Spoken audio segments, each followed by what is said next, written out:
morning, ladies and gentlemen. A very warm welcome to you on Business Today Television. I am your host, Shail Bhatnagar, joining you from a very rainy New Delhi. It's 1st of September, ladies and gentlemen. The 9 months for calendar 2025 are behind us. It's not a rosy picture if you look at how the markets have shaped up, and it's also a trying time as far as our economic progress is concerned, except for the quarterly GDP data that came late last week. There are a series of dark clouds that are hanging over the world's fourth largest economy. In them is the GST Rejig, which Prime Minister Shri Narendra Modi announced on Independence Day in a bid to boost local consumption, provide relief to the middle class, as also to offset the impact of higher tariffs by the United States on Indian merchandise exports. Well, it's not as easy as it seems that the Prime Minister announces from the ramparts of Rockfort that GST rates will be reduced. It is a very large exercise in which a lot of transportation and a lot of logistics is also involved. There is absolutely no better person than Mr. Vineet Agarwal, MD for Transport Corporation of India, to explain what the GST Rejig means for supply chains, because he's the largest transporter in the country. A very good morning to you, Mr. Agarwal, and a very warm welcome. A slightly long explanation from my side, but it was necessary to put everything in context. Now, how do you think corporate India is readying itself for the GST Rejig? How are supply chains at the moment? Hi, Shailendra. Always good to be back. So let's start with how when GST started, and a few years ago when it did, it was a transformative experience for the Indian supply chains. We had to, when trucks were moving across states, they had to stop at the borders. There used to be corruption. There used to be delays, and the essentially the supply chains were national to some extent, but also localized in many ways. You had to get a CST registration if you wanted to sell in different states, apart from the local VAT registration that you had. All that changed with GST. We had trucks that were moving seamlessly, and just I remember talking to some traders in Trichapalli in Trichy, who said, "Look, I used to sell to neighboring 3 or 4 states. Now I'm selling all the way to Punjab and other parts of the country." And that was a big, big change that happened really in that it created a unified national market, which I think has been transformative for the country as a whole. And we have been able to not only keep our costs under control, but also formalize our economy very deeply with GST. Now, with this proposed changes that you highlighted, essentially there is a little bit of a feeling in the market that, look, shall we wait till these reforms come in? Do we wait to see what the rates will be and how it will impact us? We are at the cusp of the festival season with Onam actually at the end of this week.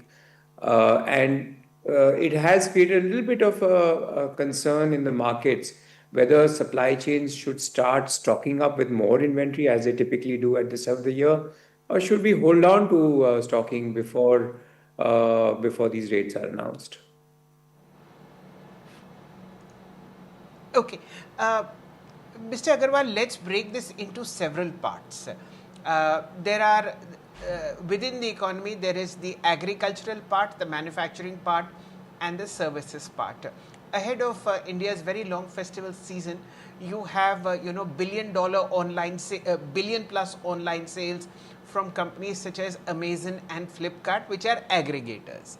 They have a platform in which customers come and buy products offered by companies. They also move billions of articles across the country from factories to our homes. You are behind most of that transport.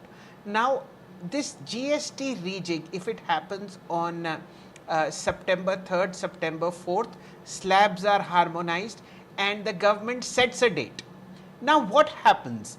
All that inventory that is already in the pipeline, how does it get, how should I say, recalibrated to a lower or a higher rate?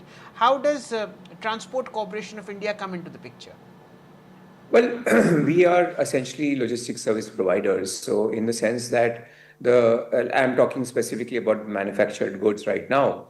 And those manufactured goods, if they have reached to the final point of consumption, at that point in time, the rates will probably stand. If they have not reached the final stage of consumption, maybe at the clearing and forwarding stage, or rather at the warehouse level, prior to getting to the retailers, it will probably stay at the at the new. It can go on forward to the newer rates. So I think once the cutoff dates are announced, companies will then look at rejigging the supply chain, either recalling some inventory if need be, or repack or sending inventory going forward. So I think a lot of these things are really dependent on when it happens and how it happens.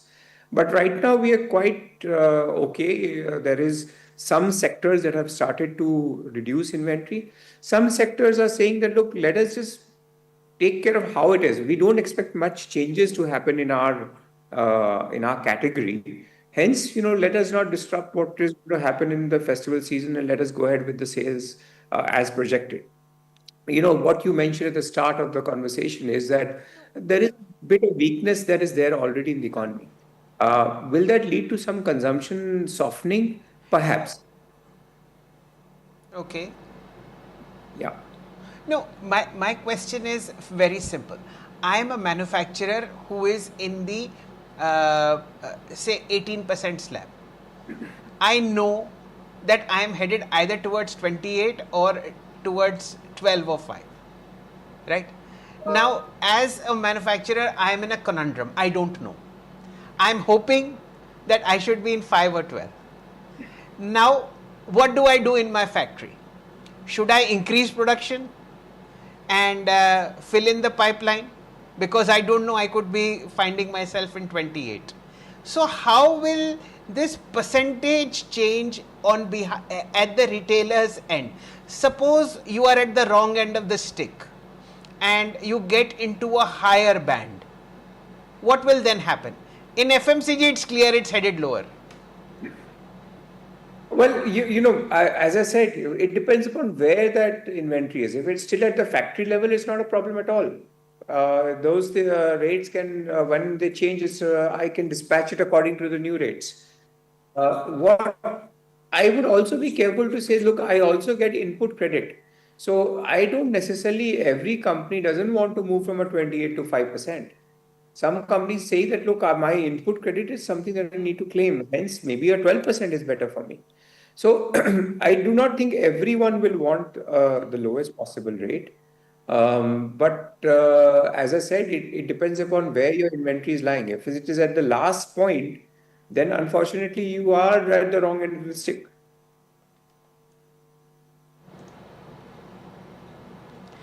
So, what are the broad indications that you are getting from companies on the manufacturing side? Are they holding back?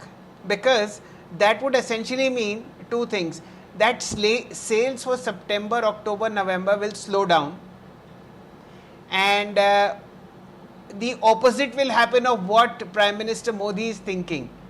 Ki here I am giving a tax benefit, here companies have actually shown slower sales.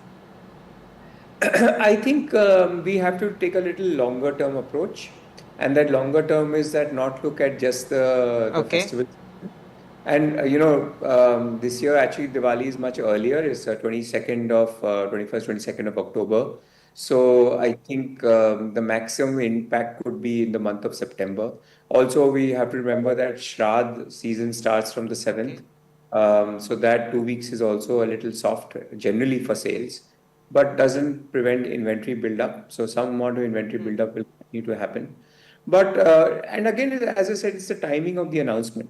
If it is announced pre-Diwali sometime, we can see a boom of consumption that might happen. And this particular quarter, typically the trend is on the uptick anyways. That continues, the buying season continues till the end of December also because of Christmas and other holidays, etc. So I'm not too concerned that the general feeling of lower consumption will prevail. If there are cuts and there is money to be made, or rather money to be saved by consumers, they will exercise that right nevertheless in the next few months. Okay, so I think this is how it will work out. By 3rd or 4th of September, we'll have clarity on which company is in which rate. Now, once that clarity is in place, companies and factories will jack up production.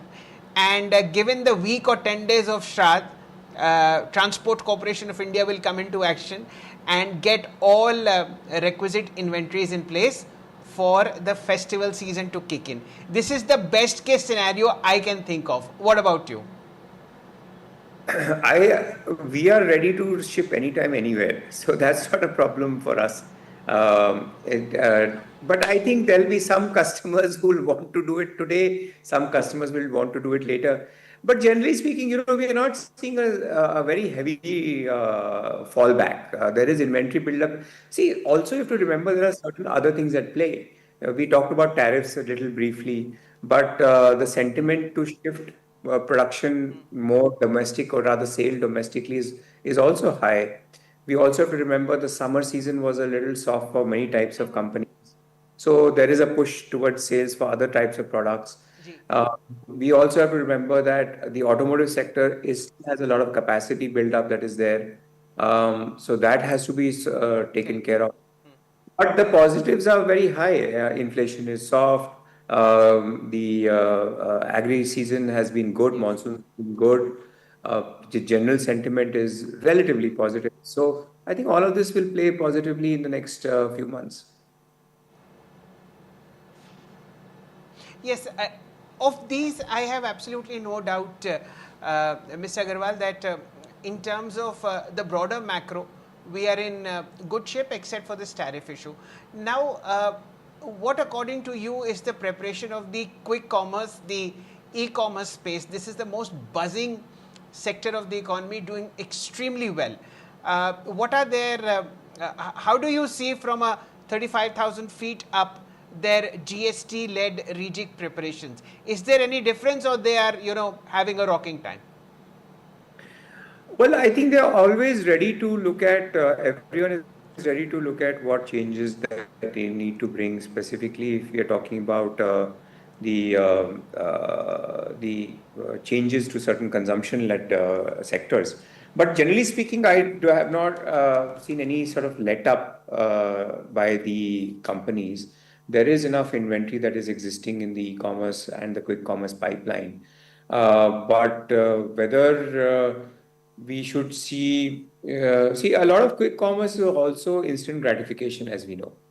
It is not really based on GST rates. It's not going to affect them too much, is the general sense. If you're buying a higher value product from quick commerce, then certainly it will. You might look at different timing. In terms of e-commerce, there is. I think one other thing that has happened is there are things that have moved to quick commerce and e-commerce also a little bit, which is my general purchase. If I want to have tea in the morning tomorrow, I think that GST rate will not affect it. I still will want that tea in the morning, right? So whatever be the GST rate in a few weeks from now. So some of that has become part of the regular commerce for quick commerce and e-commerce. That will continue. What will change is certainly the higher value.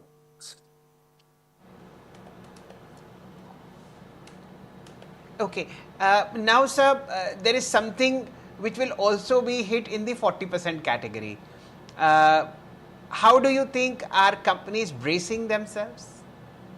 They must be the ones who are pushing the inventory into the pipeline. See, end of the day, every industrialist knows in a gut feel that where is he standing. So, what are you getting as feedback from your trucks, from your ships, from your large warehouses, from such companies that might be hit with 40%? Those companies that might have the highest category are already in the higher categories, if I may say so.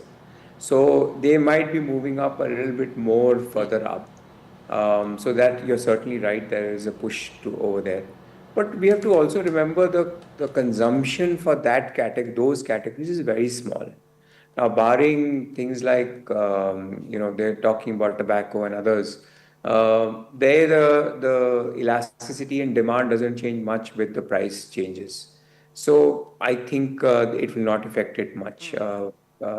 Very few areas might get affected if they move to the highest category. But if someone needs to buy it, they will still buy it. Fair point. So on this very somber note, Mr. Agarwal, let's hope for the best. And corporate India has always risen to an occasion when the country has demanded it. Anything and everything that the government could do has happened in the form of an income tax rebate in February, cut in borrowing costs by 100 basis points over 4-5 months by the Reserve Bank of India, and now this impending GST Rejig. It is now for corporates to pick up the baton and take forward the GDP as well as consumption as well as demand from now on. Again, thank you so much for your time. It's always a pleasure listening to you, Mr. Agarwal. Have a nice day. Thank you. That, ladies and gentlemen, was Mr. Vineet Agarwal, Managing Director at Transport Corporation of India, the largest transporter of the nation, the lifeline and the economic backbone of all corporates that pick up raw materials from companies and deliver finished goods to the market for you and me to buy. The GST Rejig, ladies and gentlemen, is on the anvil, and that prevents as much opportunity as the complexity of the whole exercise across the nation before the festival season begins. I hope you enjoyed the conversation as much as I did. I'll be back at 2 p.m. Thank you for watching. Stay glued to Business Today Television.